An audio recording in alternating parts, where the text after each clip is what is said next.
కడప జిల్లా ప్రొద్దుటూరు మున్సిపాలిటీ పరిధిలో 27, 28, 29, 30 మరియు 31వ వార్డుకు సంబంధించి ఏర్పాటు చేసిన వైఎస్ఆర్ ఆసరా కార్యక్రమంలో పాల్గొన్నారు ఎమ్మెల్యే రాచమల్లు శివప్రసాద్ రెడ్డి. ఈ సందర్భంగా డ్వాక్రా మహిళల కోసం ముఖ్యమంత్రి వైఎస్ జగన్మోహన్ రెడ్డి రూపొందించిన పథకాల గురించి వివరించారు.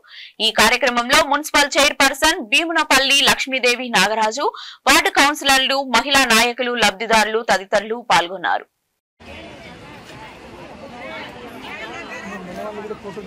వాళ్ళందరికీ ఏ దానికి వచ్చినారమ్మా మీరు?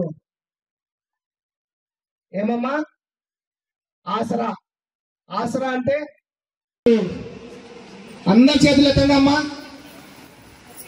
మీ అందరికీ ఇక్కడ రుణమాఫీ పడిన వాళ్ళే. గతంలో చంద్రబాబు నాయుడు టైంలో రుణమాఫీ చేస్తా అని చెప్పి చేసినాడమ్మా.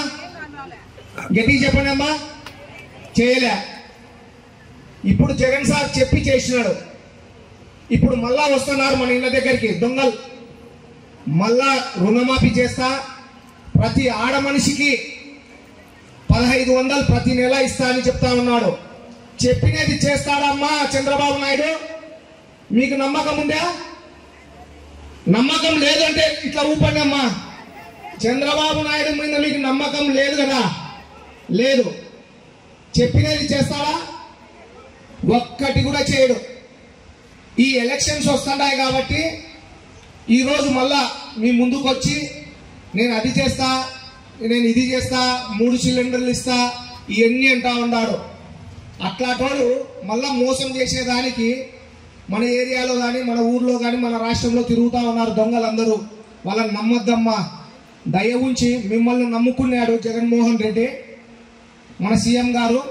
మీరందరూ ఈ పథకాల్లో అందరూ ఎవరైతే లబ్ధి పొందారో వాళ్ళందరూ నాకు ఓటు వేస్తారు, నా ఎమ్మెల్యేలకు ఓటు వేస్తారనే నమ్మకంతో, మీ పైన నమ్మకంతోనే జగన్మోహన్ రెడ్డి సార్ ఈరోజు ఈ ఎలక్షన్స్లలో అందరితో చెప్తున్నాడు వాళ్ళు గుంపులు గుంపులు వస్తారు, నేను సింగల్గా వస్తున్నా అని.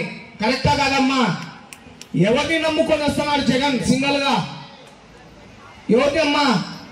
చేతులంతటే మిమ్మల్ని నమ్ముకొని వస్తున్నాడు. కాబట్టి మీరు దయ ఉంచి తల్లి జగన్మోహన్ రెడ్డి సార్ మోసం చేస్తే మన పిల్లలకు మనం మోసం చేసిన వాళ్ళం అవుతాం.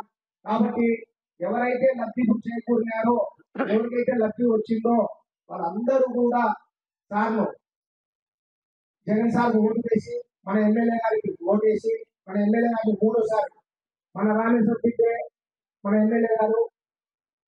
కాబట్టి మనమందరూ ఈ ఏరియాలో ఉన్నాం కాబట్టి, మన ఎమ్మెల్యే గారు మనమందరం ఈ ఏరియాలోనే ఉన్నాం కాబట్టి అత్యధిక మెజార్టీ